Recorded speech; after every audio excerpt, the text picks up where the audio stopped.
The fall of the Aztec Empire. The lake is still. The waters of Texcoco shimmer beneath the midday sun, reflecting clouds that drift lazily across the sky. At first glance, it is a scene of peace, but listen closer. Beneath the surface calm, there is movement. Canoes skimming silently, soldiers wading knee-deep, dragging timbers, poles and stones. And above all, the sound of men preparing for a storm that will decide the fate of an empire. This is the story of Tenochtitlan, the city of the Mexica, the jewel of the Valley of Mexico. And in the year 1521, it stands at the edge of annihilation. The story begins not in the city itself, but in the long shadows of betrayal, fear, and ambition. Hernán Cortés, the Spanish conquistador, had once walked these streets as a guest. Moctezuma, the Emperor of the Mexica, had received him with ceremony, with cautious reverence. But that moment, only 2 years before, was long gone. Moctezuma was dead, struck down in the chaos of revolt. The Spaniards had fled in terror on the night that became known as La Noche Triste, the Night of Sorrows. To understand the horror of La Noche Triste, we must first step back to the moment when the Spaniards entered Tenochtitlan not as enemies, but as honoured guests. It was November of 1519. Hernán Cortés had marched for months across the Valley of Mexico, gathering allies, crushing resistance, and weaving a fragile web of diplomacy. With him came a small corps of Spanish soldiers, perhaps 500 men, a handful of horsemen, a few cannons and arquebuses, and beside them thousands of Tlaxcalan warriors, bitter enemies of the Mexica, who saw in Cortés a chance to break their oppressors' grip. The journey had been long and perilous. At Cholula, Cortés had ordered a massacre of nobles, sending a message that resistance would be met with fire and blood. But in the aftermath, the way to Tenochtitlan lay open, and so, as the year waned, the Spaniards descended into the Great Valley. And there, rising from the waters of Lake Texcoco, they beheld the city itself. Accounts written decades later still strain to capture what they saw. White towers and pyramids gleaming in the sun, causeways stretching across the water like arms of stone, canals busy with canoes, laden with food, flowers, and bright-feathered merchants, gardens floating upon the lake, tethered like green jewels. To men who had come from the cramped and muddy towns of Extremadura, it was like stepping into a dream.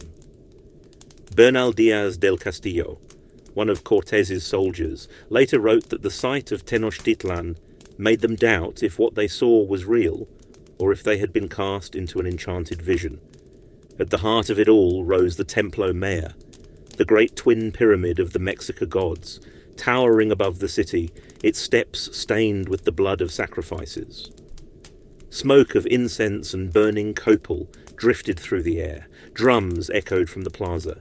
It was a city of splendour and menace, unlike anything the Spaniards had ever known. Moctezuma, the Emperor of the Mexica, received them in state. He arrived borne upon a litter of gold, shaded by canopies of feathers, surrounded by nobles dressed in cloaks, shimmering with jade and turquoise. Cortés dismounted from his horse to greet him, bowing deeply. Gifts were exchanged, collars of gold and precious stones, intricate featherwork and rare foods, and then, astonishingly, the Spaniards were invited into the city itself. Through the gates of causeways they entered across bridges and canals, until they stood in the very heart of the empire. When the Spaniards first walked the avenues of Tenochtitlan, their eyes were not only drawn to the temples and canals, but to the gleam, the unmistakable shimmer of gold. It was everywhere. Gold collars hung from the necks of nobles, worked with delicate filigree. Bracelets of hammered plates adorned the wrists of warriors. In the palace of Moctezuma, chambers glowed with treasure. Masks fashioned from sheets of beaten gold, their features stylized into the faces of gods, shields inlaid with turquoise and edged with gleaming discs of metal, cups, goblets, platters, each one shining as if the very sun had been captured and melted into form. One chamber, Diaz del Castillo recalled, contained nothing but ornaments of gold, birds with wings outstretched, fish with scales individually etched, flowers that seemed alive in their brilliance. The Spaniards, men hardened by months of hunger and war, stared as though they had stepped into a dream. To them, gold was not merely beauty, it was salvation, wealth beyond imagining, the key to power in Spain itself. And it was not only the palaces. In the markets they saw traders exchanging dust of gold for cacao beans, the common currency, small ingots stacked like bricks, ornaments so plentiful that they seemed to the Spaniards to be as common as iron back home, gold that adorned temples in dazzling sheets, catching the sun so that the city seemed to shimmer as if lit from within. They were astonished, and they were consumed. The conquistadors whispered among themselves that they had found the fabled city of wealth they had long sought, a land where gold was not locked away in vaults, but flowed like water, displayed openly, given as gifts, used in everyday trade. Their hunger grew with every step. Moctezuma himself only fueled that hunger. He welcomed them with gifts, necklaces of jade and turquoise, but above all, plates of hammered gold, shields of gleaming metal, discs so large they were carried by several men. To him they were symbols of power and hospitality. To the Spaniards, they were proof that they had discovered a kingdom of endless treasure. Cortés wrote to his king that the wealth of Tenochtitlan surpassed anything in Spain. In that moment, even before battle, conquest was sealed, for the Spaniards had seen the riches of an empire, and they could never turn away. The city dazzled them, but above all, the gold burned itself into their souls. It was the gold of the Mexica that would drive them to massacre, to betrayal, to fire and steel. They were lodged in palaces, fed richly, entertained with dancers and musicians. To outward eyes it seemed as though Moctezuma welcomed them as honoured guests. But beneath the surface, suspicion coiled. The Spaniards wondered if Moctezuma saw them as divine envoys, as some later myths suggested, or if he was simply calculating, keeping his enemies close until he could destroy them. Whatever the truth, tension simmered. The Spaniards were astonished by the city's wealth, but repelled by its rituals. They witnessed sacrifices at the Great Pyramid, the cutting of hearts, the flow of blood down the stone steps. To them it was barbarity. To the Mexica it was devotion. For months this uneasy coexistence held. Cortés and his men walked the streets, observed the markets, plotted quietly. Moctezuma hesitated, unsure whether to expel them or embrace them. The Spaniards, though awed, were restless. They had come for gold, not hospitality. And then tension snapped. Cortés, ever bold, seized Moctezuma within his own palace, holding him hostage in the name of Spanish safety. To the Mexica, this was an outrage almost beyond comprehension. Their emperor, a god-king, humiliated by foreigners.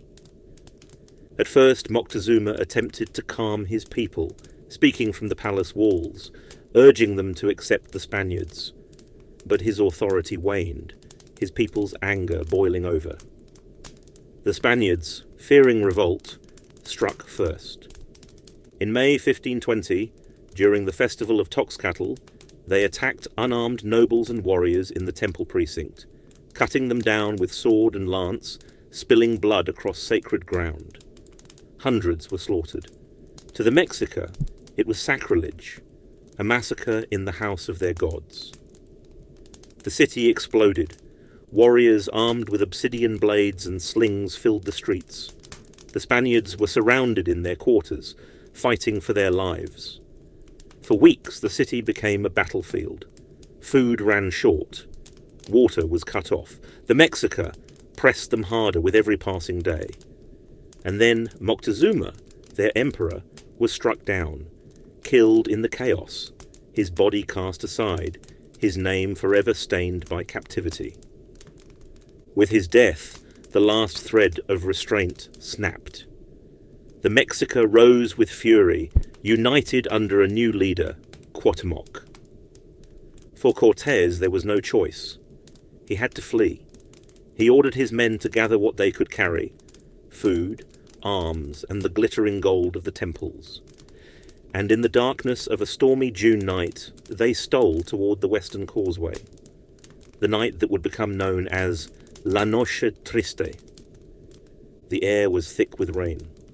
A summer storm rolled across the valley of Mexico, drumming against the rooftops of Tenochtitlan, pooling along the causeways that stretched across Lake Texcoco like narrow lifelines to the mainland. In the shadows of the night, Hernán Cortés and his battered army prepared to flee. The Spaniards had outstayed their welcome. Moctezuma was dead, struck down, some said, by his own people, others whispered by Spanish hands. In the plazas, the drums of war beat like thunder. The Mexica had risen in full revolt.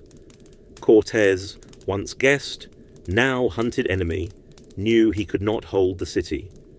And so, in the darkness of the 30th of June, 1520, he gathered his men, his horses, and the treasures of gold they had plundered, and crept toward the western causeway of Tlaxcalan. Imagine the scene: hundreds of Spanish soldiers, armour glinting faintly in torchlight, trudging silently through the rain. Alongside them, thousands of native allies, Tlaxcalans, fearful, anxious, but desperate to escape alive. Horses snorted, nervous, their hooves slipping on the slick stone. They had no ships. The lake belonged entirely to the Mexica. Cortés ordered silence. No word, no cry. Only the slap of rain and the shuffle of boots.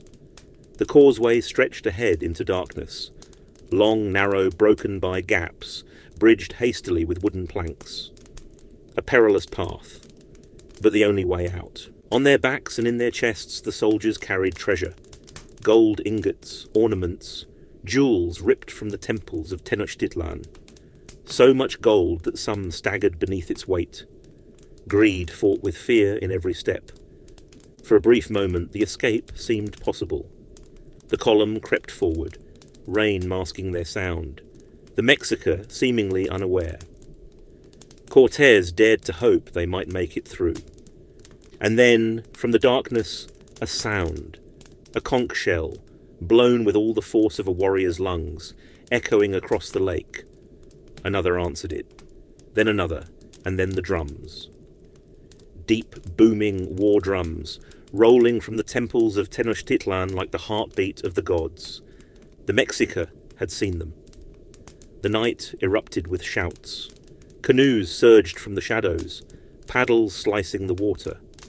Warriors painted for war leapt forward, their obsidian blades glinting in the flashes of lightning. The trap had sprung. Arrows hissed from the darkness. Slings whirred stones through the air, cracking against helmets, splitting skulls. Canoes rammed the causeway, warriors leaping onto the stone to strike at the fleeing Spaniards. The rain became a storm of obsidian and fire. Panic tore through the column. Horses reared, screaming, throwing riders into the lake. Men slipped on the wet stone, tumbling into the black water where armoured weight dragged them down. Canoes swarmed them, warriors striking with spears, pulling thrashing men under until only bubbles remained. The causeway itself became a slaughterhouse. The wooden bridges, hastily laid across the gaps, gave way under the press of men and horses. The first collapsed with a crash, sending dozens plunging into the lake.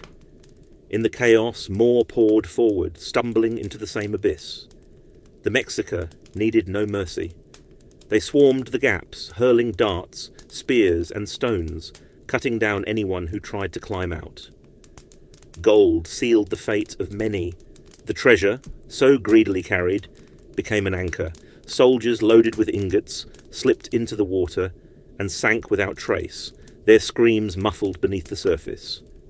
Even as arrows pierced them, they clutched their chests and belts heavy with plunder, drowning for wealth that would never be spent. The lake floor swallowed them whole. To this day, divers claim fragments of that treasure still lie buried in the mud of Texcoco. Cortés himself fought desperately to keep the column moving. He called for order, for courage, for faith. But the night belonged to the Mexica. Lightning flashed, illuminating the chaos. Spaniards choking in the water. Tlaxcalan allies cut down in heaps, horses thrashing as obsidian blades ripped into their bellies. The causeway slick with blood and rain. One soldier, Diaz del Castillo, later wrote that the cries were deafening. Men shrieking in terror, horses screaming, the war drums pounding, the Mexica shouting their victory to the gods. The Spaniards were being annihilated. It was not only warriors who died. Women who had followed the army, carrying supplies, sharing their men's fate, were cut down or dragged screaming into canoes. Children drowned in the chaos, trampled beneath the fleeing masses. The Mexica spared none. This was not a battle, it was vengeance. Payment for the death of Moctezuma, for the desecration of their temples, for the arrogance of foreign invaders who thought themselves untouchable. The lake itself seemed to turn against the Spaniards.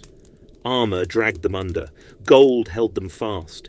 The weight of conquest became the weight of death.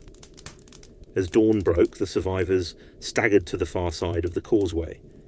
Exhausted, bloodied, half-mad with fear, they gathered on the plains beyond. Behind them the causeway was strewn with corpses. The waters of the lake still rippled with floating bodies. The Mexica had triumphed utterly. Of the hundreds of Spaniards who had entered Tenochtitlan, fewer than half survived that night. Thousands of Tlaxcalan allies were slaughtered. Most of the horses were lost. Nearly all the gold and treasure sank into the lake. It was, for Cortés, the lowest moment of his campaign. They say he wept beneath a great tree, his armour heavy with rain and grief, his dream of conquest shattered. Some say that tree still stands today, a silent witness to the tears of the conquistador. Others believe the tale a legend, crafted later to lend his story drama. But there is no doubt that in that night, Cortés was broken. And yet, he was not destroyed. The survivors retreated to Tlaxcala, battered but alive. There they licked their wounds, rebuilt their strength, and forged the alliance that would ultimately bring Tenochtitlan down the following year. But La Noche Triste remained etched into memory. For the Mexica, it was proof that the invaders could bleed, could be beaten, could drown like any man. For the Spaniards, it was a wound, a humiliation that burned so deeply it demanded revenge. Cortés himself barely escaped with his life. His army shattered, his prestige broken, he limped back to Tlaxcala, the old enemy of the Mexica, and there he rebuilt. In the months that followed, his story might have ended, but fortune, steel, and ruthless determination were on his side. By 1521, Cortés had reshaped his shattered force into an instrument of conquest. The Tlaxcalans, smelling blood and vengeance, threw in their lot with him. Thousands of indigenous warriors, men who had suffered under the dominance of the Mexica Triple Alliance, now fought beneath Spanish banners. To the Spaniards, they were allies. To the Mexica, they were traitors. The weapons of this combined force were a blend of two worlds.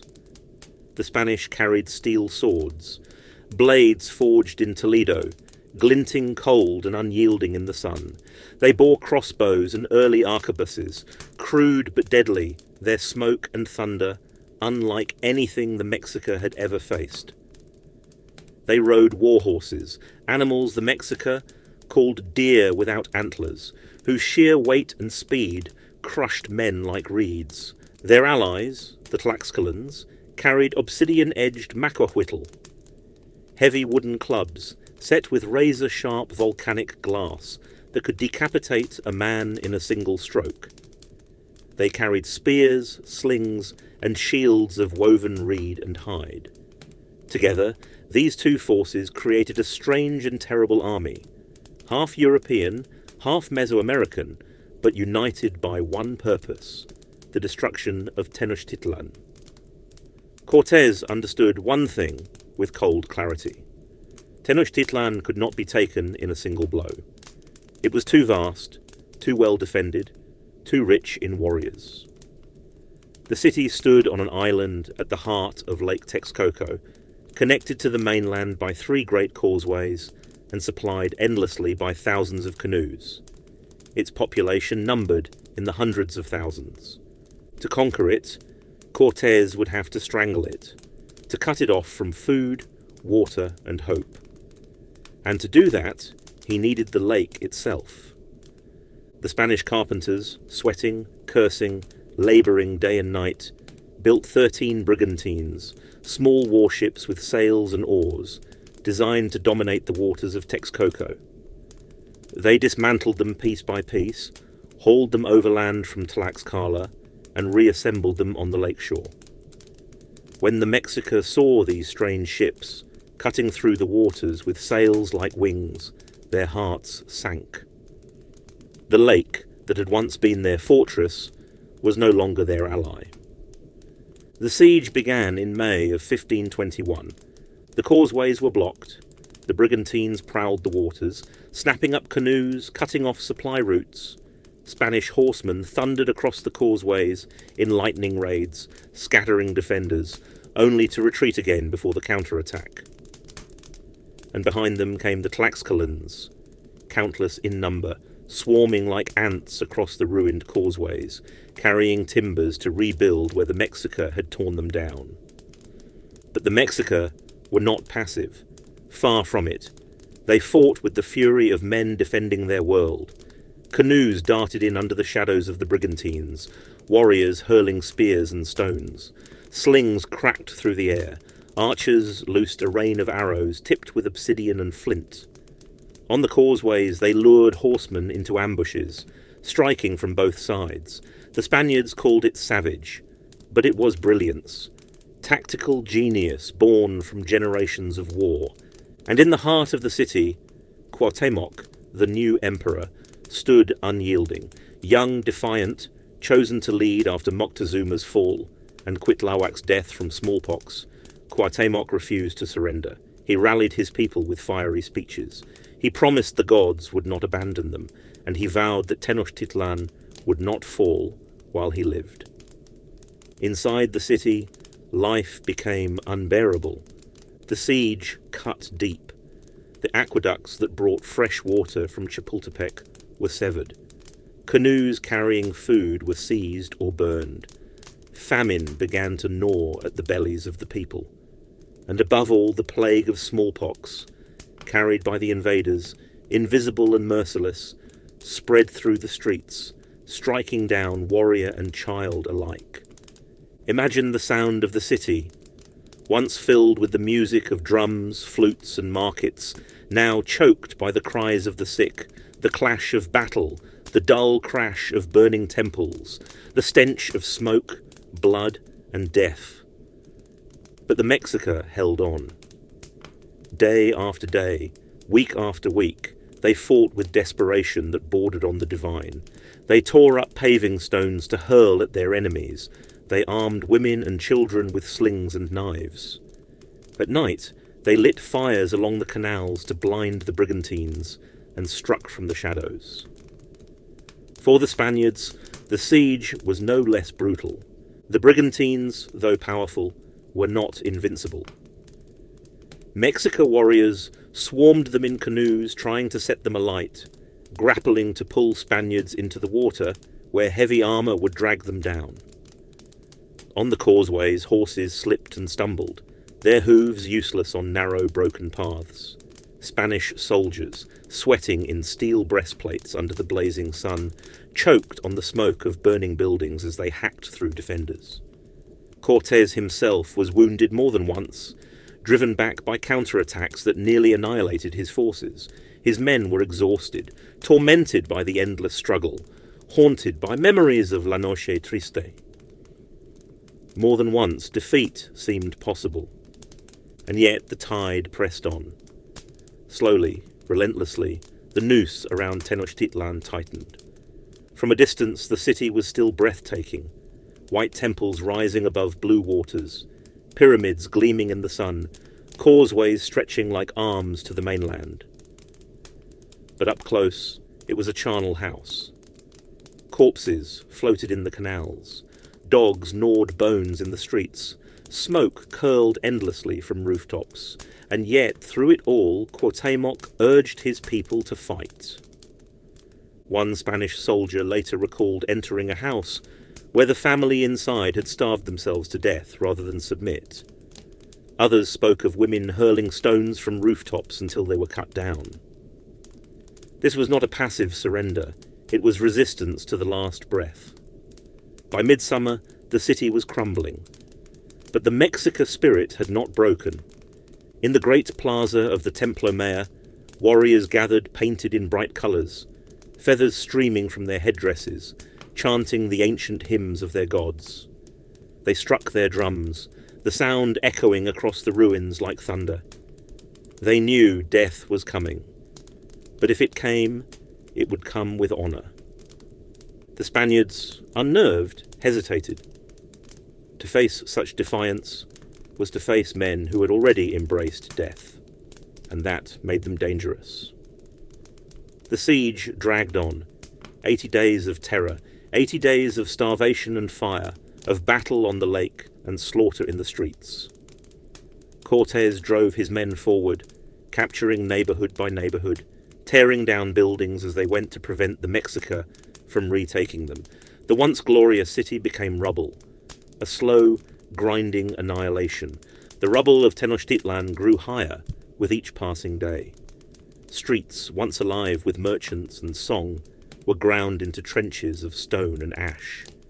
The Spaniards pressed forward relentlessly, tearing down temples, smashing walls, leaving nothing intact that might give the Mexica a foothold to strike back. Neighbourhood by neighbourhood, they reduced a city of splendour into a battlefield of ruins. Yet for every street they conquered, another fight awaited. Cortés's men would advance along a canal, only to find the causeway ahead dismantled, the bridges burned, the defenders waiting with obsidian blades and slings. The brigantines swept in to silence these pockets of resistance, their cannons pounding the city, their arquebuses spitting fire. But even so, the Mexica returned each night to harass the invaders, striking from the shadows, refusing to yield. Cortés had imagined victory would come swiftly once his brigantines dominated the lake. But he soon realized he had underestimated the resilience of the Mexica.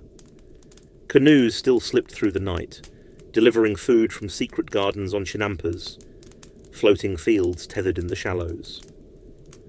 Warriors still found ways to strike at the Spaniards, overwhelming their Tlaxcalan allies, darting across causeways where horses stumbled and steel could not easily maneuver. Again and again Cortés tried to storm the city with sheer force, and again he was bloodied. He was forced to change tactics. Instead of charging, he ordered the slow, systematic destruction of Tenochtitlan itself. His men dismantled houses, filled canals with rubble, widened streets for cavalry. With every advance, they erased the city's beauty. If Tenochtitlan would not fall to his sword, it would be ground to dust beneath his boots. The Mexica, for their part, fought with a courage that astonished even their enemies.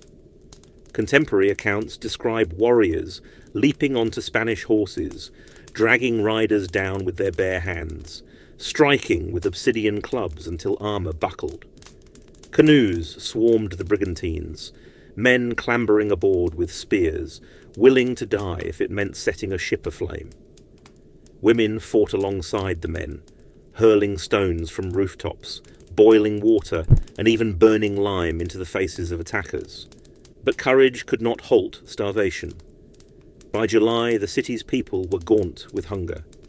With aqueducts destroyed, they drank brackish lake water, fouled with corpses. Smallpox had already swept through, killing thousands.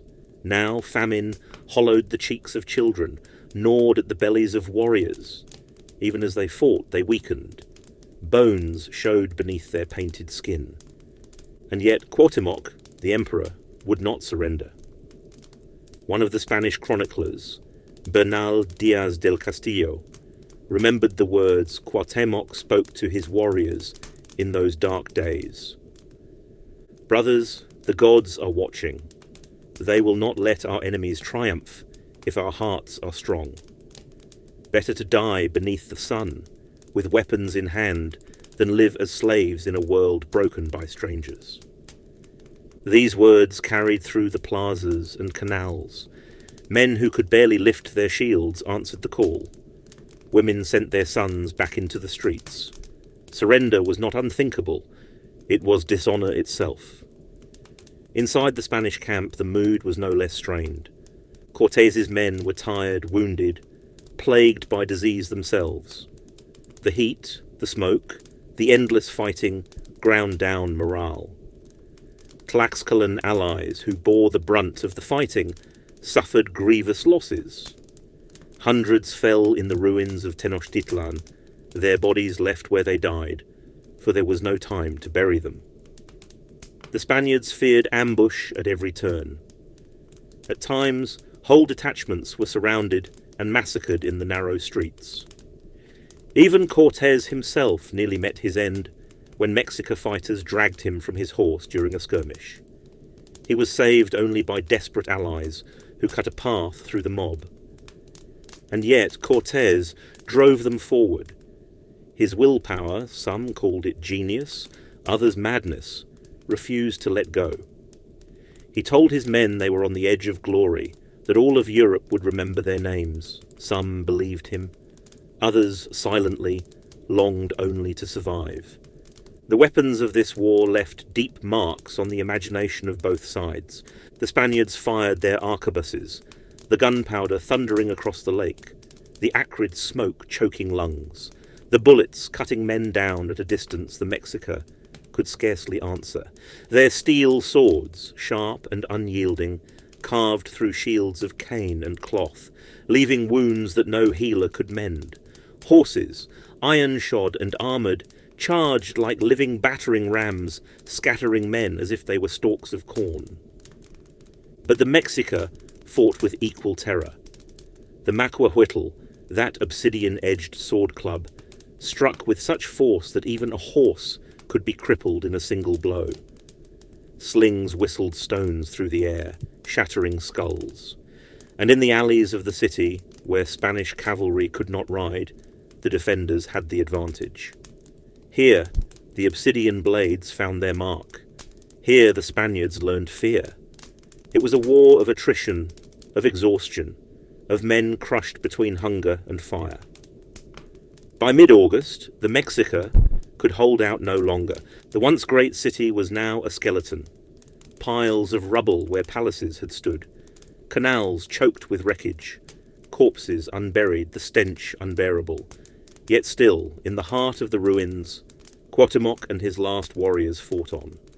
Cortés tightened the circle, driving his brigantines into the central canals, sealing every escape. Street by street, his army advanced. Every step was soaked in blood. Every courtyard was contested.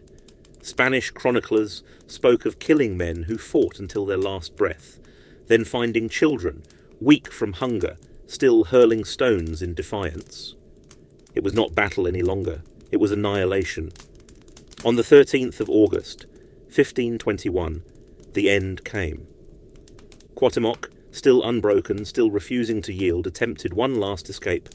He boarded a canoe, intending to flee across the lake and rally what allies remained. But the brigantines were waiting. Spanish sails loomed, their oars cutting fast. Cannon fire boomed, tearing canoes to splinters. Cuauhtémoc's vessel was seized. He was dragged before Cortés, still defiant, scarcely in his 20s, his head held high. "Take the knife in my hand," he told Cortés, "and strike me now. Better to die at once than live dishonoured." But Cortés would not grant him that death. He needed a symbol. He needed the emperor alive, a trophy, not a martyr. And so Cuauhtémoc was bound in chains, his city in ruins behind him, his people slaughtered or enslaved. The empire of the Mexica was no more. The aftermath was almost beyond imagining. Tenochtitlan, once home to more than 200,000 souls, a city greater in splendour than any in Europe, lay shattered. 90% of its population was dead.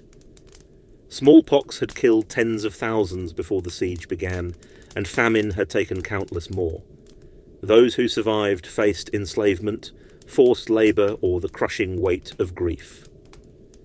For the Spaniards and their allies, victory was hollow. They walked through ruins, past heaps of corpses, through streets where the smell of death clung to their very armour. They had conquered the greatest city of the Americas. But what they inherited was not wealth and order, but devastation. And yet from those ruins, a new world was built. Cortés ordered the destruction of what remained of the city, and on its bones the Spaniards raised their own. The temples of the Mexica were torn down. Christian churches rose in their place. The plaza of Mexico City stands where the great Templo Mayor once towered above the lake. The Mexica culture, rich with art, song and sacrifice, was not erased entirely, but it was shattered, reshaped under Spanish rule. Survivors were absorbed into the colonial order, their gods suppressed, their language diminished, though never destroyed. Out of the ashes of Tenochtitlan, the Spanish Empire in the Americas was born. The siege of Tenochtitlan was more than a battle. It was a collision of worlds. The Mexica fought with courage unmatched, defending not only their homes, but their entire way of life. The Spaniards fought with steel, gunpowder, and unrelenting determination, driven by ambition and the promise of riches and glory. And in the end, the clash created something neither side could fully control. A new world, scarred by conquest, yet forever changed. In the silence after the final battle, as the smoke drifted over the lake, and the cries of the dying faded, one could almost hear the heartbeat of history itself. A heartbeat that carried forward into centuries of empire, colonization, and resistance. But that was all, because the city was gone. The Aztec Empire was destroyed. The silence that followed the fall of Tenochtitlan was unlike any silence the valley had ever known. No market cries, no rhythm of drums, no laughter of children darting between canals. Only smoke, only the moan of the wounded, only the stench of a city brought low. Before the coming of the Spaniards, Tenochtitlan had been home to more than 200,000 people, perhaps 250,000. By the end of the siege, fewer than 40,000 remained alive. Some historians suggest the death toll may have exceeded 200,000 from war, famine, and disease. Few conquests in history have matched its brutality. The survivors were broken, families torn apart, warriors cut down, children starving. The Mexica world, with its gods, its ceremonies, its bustling markets and dazzling temples, was shattered. For the Tlaxcalans and other native allies of Cortés, the victory was bittersweet. They had fought to break the yoke of Mexica dominance, and they had succeeded. But they soon discovered that Spanish dominion was no lighter a burden. They had exchanged one empire for another, and the new one was ruthless, merciless, and alien to their ways. Cortés himself wasted no time in claiming his prize. From the ruins of Tenochtitlan, he ordered the construction of a new city, Mexico City. Stones from temples were pulled down and used to build churches and palaces.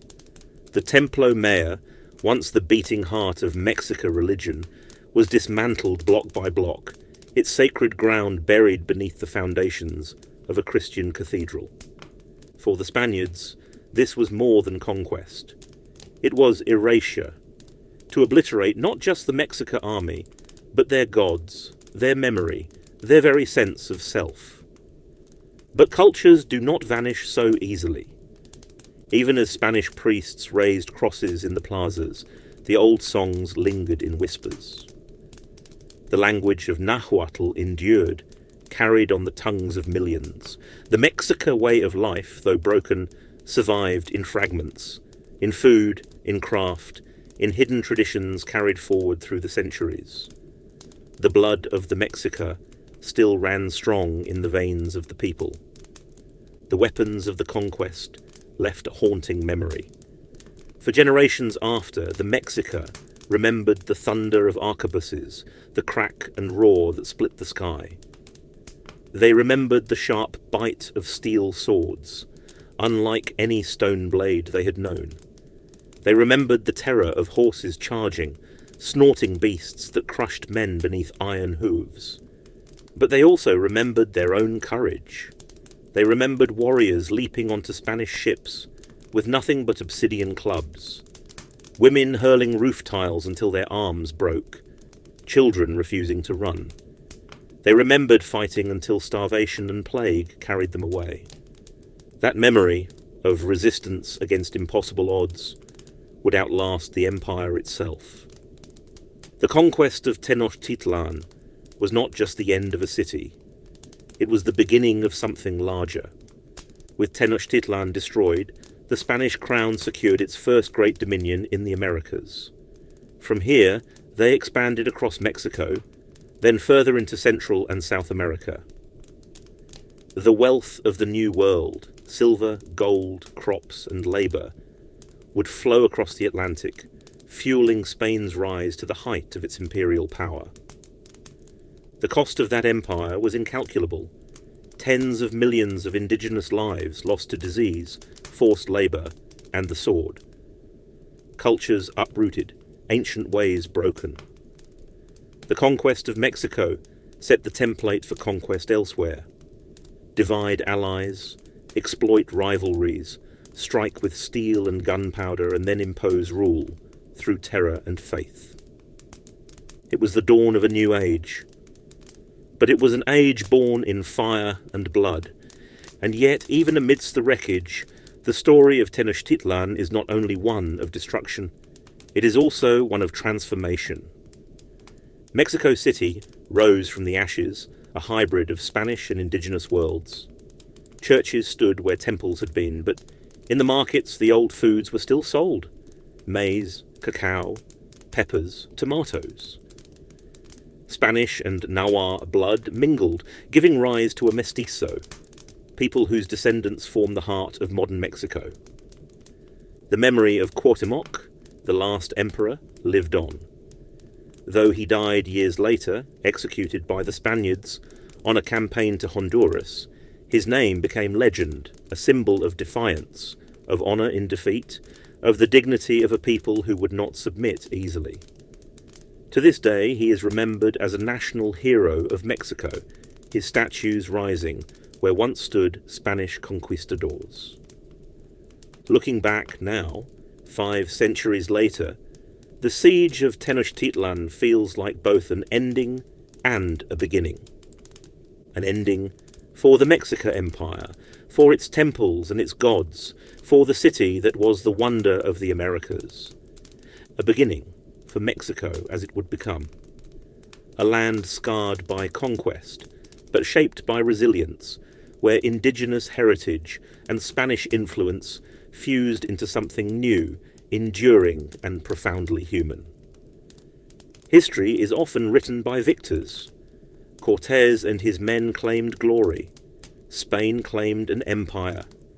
But the story of Tenochtitlan endures not only as a tale of Spanish triumph, but as a testament to the courage of the people who defended their city to the last? That memory cannot be conquered. What then is the lesson of Tenochtitlan? Perhaps that empires, no matter how grand, are never eternal. The Mexica believed their city would endure forever at the centre of their world. The Spaniards believed their empire would stand for all time, fueled by the gold and silver of the New World. Yet both were wrong. What remains are the people, the stories, the echoes of drums that once rolled across the great plazas, the language still spoken by millions, the resilience of a culture that survived conquest, suppression, and centuries of change. And perhaps, too, a warning. Conquest built on blood leaves wounds that last for generations. Destruction may bring short-term victory, but it also leaves scars that never fully heal. To walk today through the centre of Mexico City is to tread on the bones of that history. Beneath the streets, beneath the cathedral, beneath the endless hum of modern life, the stones of Tenochtitlan still lie buried. They remind us that history is never gone, only layered, waiting for those who listen. And so, the fire of this story burns still. A city once shining, destroyed in 80 days. A people who fought to the last. An empire born from conquest. A legacy carried forward in memory, in blood, and in the enduring spirit of Mexico. Thank you for listening to Fireside History. If this story moved you, please like, comment and subscribe. Your support helps keep the fire burning.